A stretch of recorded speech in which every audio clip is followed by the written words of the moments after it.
Alors bonjour à tous, heureux de vous retrouver chers amis sur YouTube en ce mercredi 26 mars 2025, 17h08, heure du Québec.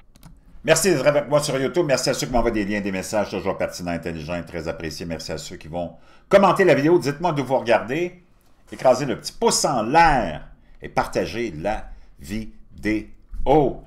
Chers amis, avant de sauter dans le sujet tellement ridicule qui expose tellement les médias comme des ennemis du peuple. Faut pas avoir peur des mots. Ce qui se passe dans nos pays occidentaux depuis trop longtemps, c'est que ceux qui sont en charge de mener la nation vers, on ne sait pas très quelle destination, sont nos ennemis. C'est incroyable. On a laissé nos ennemis. Qui sont-ils? Quelles sont leurs intentions? Je ne sais pas. Ce qu'on appelle l'entité du gouvernement mondial ou le culte qui nous gouverne, on ne sait pas vraiment c'est qui. De quelle origine ils sont, de quelle nationalité, de quelle religion ils sont, de quelle croyance, probablement la foi en l'Église de Satan, ça c'est sûr. Mais ce qu'on sait, c'est que ces gens-là, qui nous gouvernent depuis au Québec, au Canada, aux États-Unis, à l'exception de Trump, en France, en Allemagne et dans tous les pays occidentaux, ceux qui nous gouvernent sont nos ennemis. Depuis les années 60, il y a eu à peu près, c'est de là que ça commence, cette espèce de changement où il y a comme un reset qui se fait dans l'esprit, dans le contrôle des sociétés et dans ceux qui dirigent et qui ont le pouvoir. Il y a quelque chose qui se passe. C'est à partir de ce moment-là que tout s'effondre, tout commence à s'effondrer tranquillement, pas vite, en accélérant toujours un peu la cadence. Il n'y a personne qui peut me contredire là-dessus. Personne. Maintenant, on réalise ça avec le temps.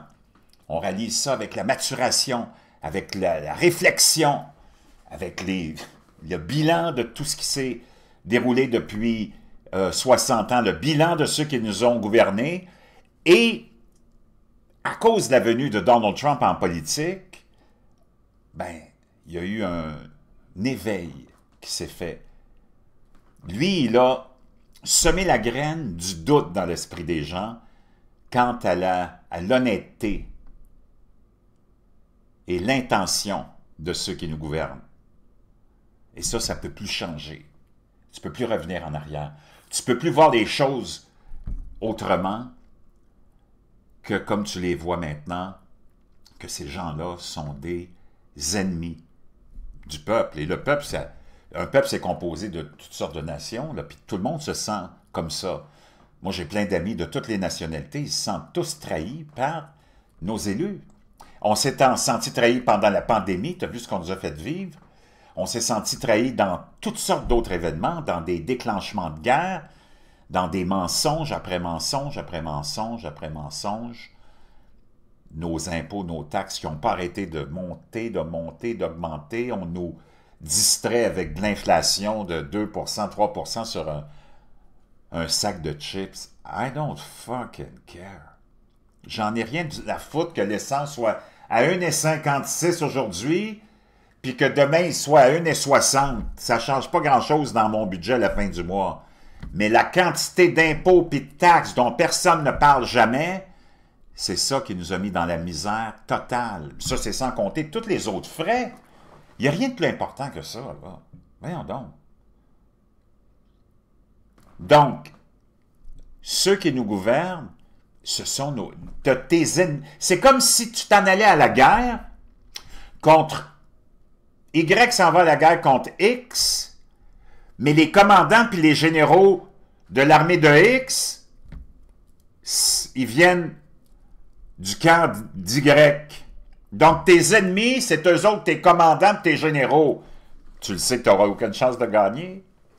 C'est exactement comme ça dans nos pays occidentaux. Pose-toi pas la question, puis demande-toi pas pourquoi, puis cherche pas plus longtemps l'explication de notre faillite totale. de la faillite totale de notre société depuis 60 ans, que ce soit au niveau de la famille, taux de divorce le plus élevé, taux de natalité le plus bas, taux d'avortement le plus élevé, taux de foie le plus bas, taux de consommation de drogue le plus élevé, taux de consommation d'alcool le plus élevé, taux de consommation de médicaments le plus élevé, taux de dépression le plus élevé, taux de suicide le plus élevé. Puis je peux continuer comme ça si tu veux.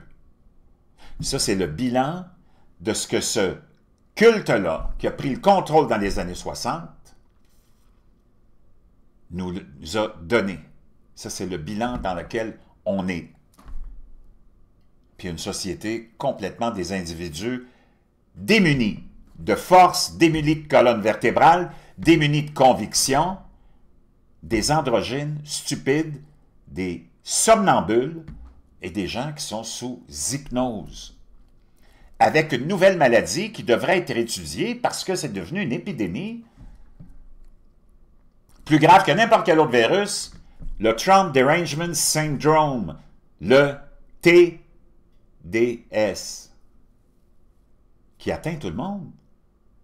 On t'a infecté, tes médias, ton culte, t'a infecté avec ce syndrome-là qui te rend complètement gaga, stupide, insignifiant et grotesque et incapable de penser, incapable de rationaliser quoi que ce soit dès qu'on parle et qu'on nomme le nom de Trump. Tu tombes dans une phase, une crise de cette maladie mentale dont on t'a infecté. C'est complètement hallucinant. Vraiment pathétique. Je ne sais pas comment on va s'en sortir. Ça va être très difficile. Très difficile. Moi, je te le dis, peut-être même impossible. C'est pour ça qu'il va falloir que tu te prépares. Il va falloir que tu sois fort, parce que les années qui s'en viennent, ce ne sera pas un cadeau. L'agenda va continuer. Penses-tu que ces gens-là vont abandonner le pouvoir? Penses-tu que tes ennemis, qui sont en contrôle non seulement de tes gouvernements, sont en contrôle aussi de tes frontières? Ces gens-là ont laissé rentrer en Europe, aux États-Unis et au Canada des tonnes et des tonnes et des tonnes de gens illégalement, qui sont des gens qu'on a sortis d'institutions psychiatriques, qu'on a sortis de prisons, des criminels, des trafiqueurs d'enfants, des trafiqueurs de drogue, puis on le voit, on pensait que c'était juste aux États-Unis, maintenant nos pays, le Canada est infecté par ce désastre aussi, ce fléau. On voit ces gangs de rue, le fentanyl qui fait ses ravages au Canada, comme il l'a fait aux États-Unis, et j'en passe, et j'en passe, et j'en passe. Tout ça a été autorisé par tes ennemis qui sont au gouvernement et à l'opposition. Toutes les partis sont infiltrées par tes ennemis. C'est pour ça qu'il n'y a rien qui change, peu importe qui va être au pouvoir.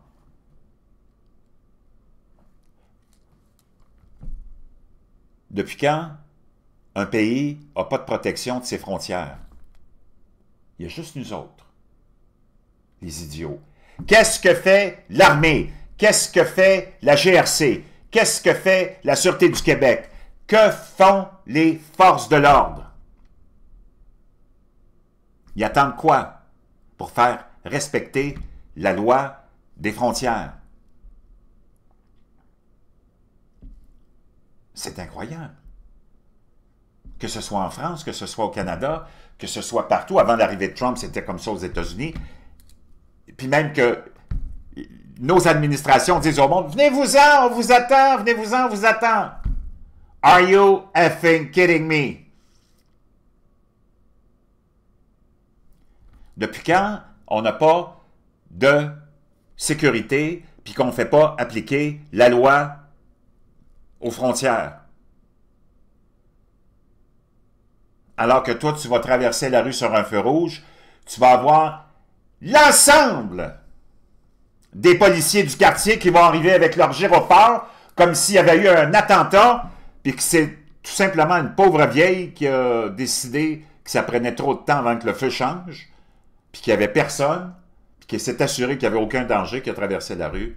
Tu vas avoir tous ces braves policiers qui vont arriver comme des hyènes pour donner un ticket à un pauvre ou une pauvre citoyenne qui paye des taxes puis des impôts toute l'année. Ils n'attendent pas le téléphone du premier ministre pour agir, c'est bizarre. Hein? Quand vient le temps d'assommer le citoyen honnête avec d'autres taxes, d'autres impôts et d'autres contraventions, les services de police, ils n'attendent pas l'appel du premier ministre. Moi, je veux savoir comment ça se fait que notre armée, comment ça se fait, puis qui nous coûte des fortunes, qui sont là à faire dans le wokisme, dans l'inclusion. Là, c'est que tu peux pas aller dans l'armée si tu n'es pas un expert en épluchage de patates, en épluchage de carottes. Are you effing kidding me? Ils sont plus capables de manipuler une arme, mais je peux te dire une chose, ils manipulent un éplucheur de patates. Ça, c'est des experts.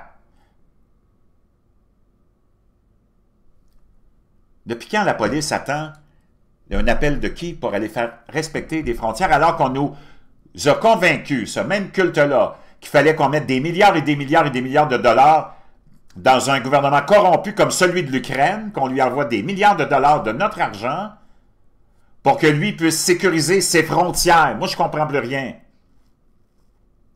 Si toi, tu es capable de m'expliquer ça, le bozo, là, le clown, le globaliste, ben, il va falloir que tu te lèves de bonne heure. Parce que je pense que tous ceux qui sont ici, il n'y en a pas un qui va vraiment être convaincu de tes arguments, le bozo. Puis d'ailleurs, t'es voué de moins en moins, ces bozos-là. Hein? Dans la premier mandat de Donald Trump, j'en avais des trolls puis des clowns. Là, t'es as plus ces clowns-là parce que, je peux te dire une chose, les globalistes, les gauchistes, ils se sont fait exposer, pas à peu près. Pas à peu près. OK? C'est devenu des cannibales. Tous ces clowns sont devenus des cannibales. Ils se mangent entre eux autres. Peux-tu imaginer qu'aux États-Unis, en ce moment, mais c'est tous ces ennemis qu'on a fait rentrer de tous ces pays-là, qui viennent perturber une société qui était exemplaire, celle des Américains, ils sont en train de se manger entre eux autres. Pendant que ces mêmes... Je ne sais pas comment les appeler... Ces mêmes marsouins, ces mêmes agitateurs, ces mêmes fraudeurs t'ont cassé les oreilles pendant des années à te convaincre à acheter une voiture à batterie pour sauver la planète pendant que la Chine, écoute ça, ouvre 2 à 3 centrales électriques au charbon par semaine. Toi, le bozo, puis que partout ailleurs, tout le monde roule au gaz, à l'essence, pas au charbon, toi, le clown, on t'a convaincu, parce qu'il y avait une pièce à faire avec ça, parce qu'eux autres, ils n'ont pas de pétrole, ces clowns-là, qu'il fallait que tu t'achètes une voiture à batterie pour sauver la planète. Puis là, pendant des années, ils t'ont cassé les oreilles avec Greta Thunberg, qui manquait l'école le vendredi pour aller manifester, puis dire « Vous avez ruiné ma jeunesse ». Il n'y a personne qui a ruiné ta jeunesse, Greta. C'est toi-même qui l'as ruiné. Tu avais juste à aller faire comme les autres enfants, jouer au parc. Depuis quand on va écouter des adolescents, des enfants, nous dicter comment nous autres, les parents, on va vivre? Quand ces enfants-là, il faut que tu leur dises 5 fois par jour d'aller se brosser les dents, de faire leur lit, puis de faire le ménage, puis de ne pas oublier de faire leurs devoirs. Là, soudainement, on va écouter ces enfants-là pour diriger puis mener la planète. Puis nous amener dans la plus grande misère qu'on n'a pas vécue depuis, je ne sais pas, j'imagine, le Moyen-Âge. Si tu veux retrouver la misère qu'on a en ce moment, il faut que tu retournes au Moyen-Âge.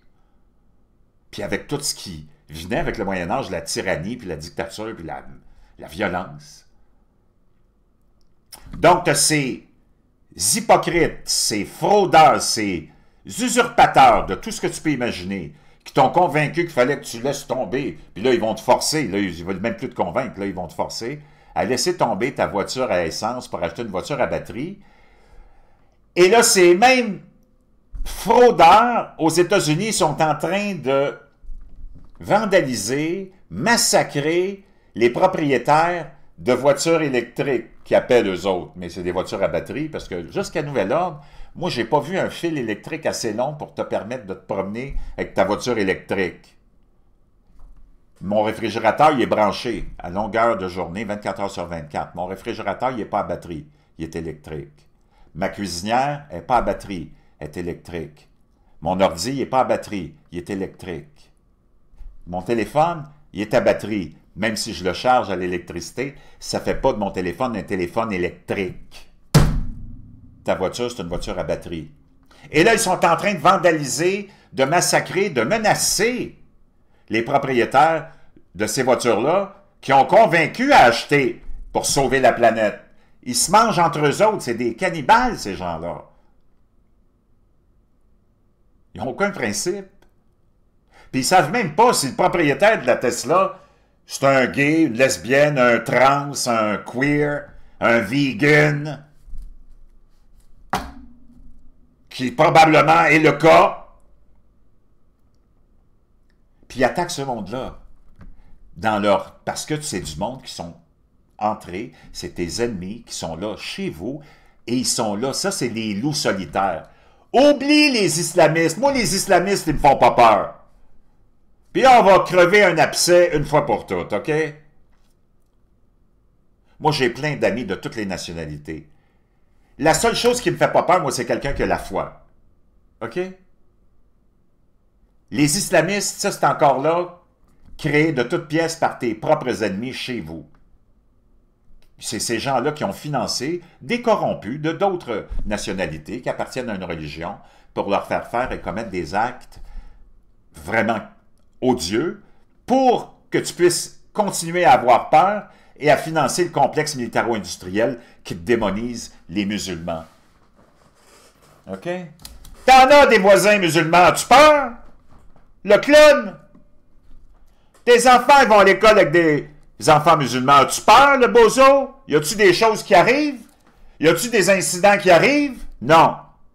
Moi, j'ai bien moins peur de quelqu'un qui a la foi que tous ces clowns trans, queer, bozo, illuminés, retardés, mongols à batterie, qui n'ont aucune foi, que quelqu'un qui a la foi. Donc, arrête. Ça, c'est une autre affaire qu'on t'a... Je ne sais pas comment ils réussissent à aller jouer dans toutes les sphères. C'est hallucinant. Parce que c'est ce même monde, tout ce complexe qui te gouverne tordu, qui te laisse rentrer tout le monde, qui dit que tu dois accepter tout le monde, puis qui te démonise si tu veux critiquer ça, puis ils vont te traiter d'islamophobe, puis tout ce que tu veux imaginer. Puis c'est ce même monde tordu-là qui, dans une autre partie de la sphère, va te dire « Ah, il faut que tu fasses attention aux islamistes, ils sont dangereux. » Puis ce monde-là est vraiment, vraiment malade. Ils sont des maniaques et des cannibales. Ils se mangent entre eux autres. Là, ils sont en train de se manger entre eux autres. C'est hallucinant, là. Comment tu peux ne pas me... Comment tu peux essayer de me convaincre que tous ceux qui sont chez vous, qui agissent comme ça, puis tes gouvernements, ne sont pas tes ennemis? Quand tu es là, par exemple, aux États-Unis, à attaquer celui qui était ton modèle, Elon Musk, hein, avec Starlink, Neuralink, avec Starship, Tesla, et j'en passe. Puis, naturellement, le plus grand constructeur de voitures à batterie pour sauver la planète. Puis là, finalement, lui, parce qu'il a décidé que ça ne pouvait plus continuer comme ça, surtout la tyrannie, la censure, il a acheté Twitter, paf, là, c'est devenu l'ennemi numéro 1. Puis là, il expose toute la corruption de tout le réseau des ONG puis des organismes d'aide gouvernementale humanitaire. Là, il est devenu l'ennemi numéro 1 de tous ces gens qui bénéficiaient puis qui profitaient de toute cette espèce de réseau de corruption. Tes ennemis, tu n'as pas besoin d'aller les chercher nulle part ailleurs. Ils sont chez vous, c'est eux autres qui te gouvernent, c'est eux autres qui enseignent à tes enfants, c'est eux autres qui te taxent, c'est eux autres qui te mettent des impôts sur la gueule, c'est eux autres qui te mentent à la télé, qui te désinforment, qui te font de la propagande, qui te censurent. Tes ennemis, ils sont chez vous. Cherche-les pas ailleurs. Et ils sont toujours en train de fabriquer des faux scandales, des fausses crises comme celle qu'il y a en ce moment aux États-Unis, qui est tellement du n'importe quoi. Avec ce pseudo où on essaye de faire croire au monde, parce que ça va tellement bien pour Donald Trump et son administration, Puis ici, il y a tellement de grandes annonces qui s'en viennent que là, on essaye de... T'as un journaliste corrompu de The Atlantic, Jeff Goldberg, un juif, qui s'est infiltré dans un site de discussion, Signal, moi je ne connaissais même pas ça, et qui avait lieu entre J.D. Vance, entre Pete Hegseth, le secrétaire à la Défense, Mike Waltz, le conseiller à la Défense de Donald Trump, J.D. Vance, et on parlait de façon générale, vraiment sans rien de classifié, sans rien de détail, de ce qu'on va faire avec les Houthis, un groupe de terroristes au Yémen, qui perturbent le transport naval maritime depuis 2, 3, peut-être même 3 ans, et que l'administration Biden a laissé faire, ou a donné des petites tapes sur les doigts. Trump il a dit, il faut qu'on mette de l'ordre, là, puis il faut que le transport maritime se fasse. Réglez-moi le cas des Houthis. Et on parlait juste de façon générale. Il n'y avait aucune... Et là, lui, il s'est infiltré là, puis il dit, « Oh, si c'est un gars tellement fake, qui a tellement inventé d'histoires tout au long de sa carrière, Jeff Goldberg, les armes de destruction massive, toute la corruption de l'Afghanistan. » Et tout ce monde-là essaye de faire tomber des têtes. Mais il n'y a pas une tête qui va tomber parce qu'il n'y a rien qui est classifié là-dedans. Il n'y avait rien d'important. Puis en plus, c'est que la mission, ça a été un succès incroyable. Je peux te dire une chose, la seule chose que tu veux pas être en ce moment, là, c'est un Houthi au Yémen, parce que tu vas l'avoir, la bombe dans le cul. C'était une mission fantastique, ils en ont vraiment mangé toute une, puis ils n'ont pas fini, ça continue. OK? Contrairement à la débâcle de l'administration Biden quand ils ont quitté l'Afghanistan, imagine-toi, pendant 20 ans, tout ce complexe-là, pourri, corrompu, tes ennemis de l'intérieur t'ont convaincu qu'il fallait que tu ailles en Afghanistan pour sauver les femmes afghanes. On a dépensé des trilliards de dollars, il y a eu des centaines de milliers de morts inutiles. Puis l'administration Biden, dans sa première ou deuxième année, je pense, sont sortis de là. Il y a eu 13 morts, soldats américains, sans compter tous les pauvres Afghans qui s'étaient associés aux Américains, qui sont toutes faites massacrer par les talibans à qui on a remis le pouvoir et les clés et des milliards de dollars d'équipement militaire. Ils sont partis dans une nuit, je ne sais pas si tu t'en rappelles, là, mais ça, c'est une débâcle. Ça, c'est un scandale. As-tu entendu ce complexe médiatique et ces corrompus-là demander des comptes à qui que ce soit? Non. Puis tu as eu 13 morts, mais américains, là, mais sans compter peut-être les dizaines et les centaines de morts de pauvres Afghans qui avaient collaboré avec le gouvernement américain. Crickets. Rien. Et là, avec un truc complètement bidon, on essaie de te faire croire qu'il y a toute une crise. C'est du n'importe quoi. C'est comme ça que tes ennemis fonctionnent. Tes ennemis, ils sont chez vous. C'est complètement hallucinant. Je voulais juste porter ça à ton attention. Sois prudent. Tes ennemis, là, c'est peut-être tes voisins aussi. Parce qu'ils ont été endoctrinés, eux autres. OK? Puis tu l'as vu pendant la pandémie. C'était tes ennemis, là. C'était tes voisins. C'est eux autres qui appelaient la police. Hey, il y a du monde chez eux. Puis, tu sais pas à qui t'as affaire. Parce que là, tu n'es plus dans un monde qui a des principes. Tu n'es plus dans un monde qui est honorable. On a dénaturé la nature humaine de nos citoyens avec le complexe satanique depuis les années 60. On lui a enlevé toute moralité, tout principe. Quand tu es rendu à être un homme avec une graine puis une paire de couilles, puis que tu prétends être une femme, puis que tu as ton complexe médiatique puis politique qui te met dans la tête que oui, oui, oui, c'est une femme, regarde de l'autre côté, c'est une femme. Je peux te dire une chose, tu peux plus faire confiance à personne. Puis moi, j'ai rien contre la communauté LGBTQ++, tu peux même enculer les moutons si tu veux. Ça me regarde pas. Mais tu ne viendras pas nous obliger à considérer un homme avec sa graine et sa paire de couilles comme une femme. C'est de dénigrer, abaisser la femme à un niveau que tu n'as jamais vu dans l'histoire. C'est ce qui me fait dire qu'on arrive à la fin, là. Quand tu prends la création de Dieu, l'homme et la femme, et que tu prends une de ces deux entités-là, la femme, puis que tu la dénigres, tu la rabaisses, tu l'oublies, tu la rends grotesque avec le mouvement LGBTQ++, celle qui a porté la vie depuis le début, Pas juste chez les hommes et les femmes, là, chez les humains, mais dans tout le modèle de la nature. C'est comme ça que ça se passe, là. Et que tu permets à des gens dépravés qui ont une déviance sexuelle, puis moi, j'ai rien contre ta déviance sexuelle, là, je la respecte, tu peux faire ce que tu veux. Mais qu'on en vienne, puis qu'on te mette dans la tête, puis dans la tête des enfants, puis dans un système, puis via les lois, puis via les règlements, que tu vas être obligé de reconnaître que ce déviant-là, c'est une femme, parce que lui a décidé que c'est une femme. On va te dire une chose, la fin est proche. Je vais t'entendre là-dessus. Oublie pas d'acheter ton bleu de méthylène. Ça marche, puis tu vas en avoir besoin parce que tu vas avoir besoin aussi de ce livre-là. Parce que les années qui s'en viennent, moi, je vais te dire une chose, wow, tu vas être entouré d'ennemis. Peut-être que tu vas être le seul de ton camp. Peut-être que ça sera trop tard pour foutre le camp. J'ai un conseil à te donner, pense déjà à te trouver un plan B, à quitter le Canada, au PC,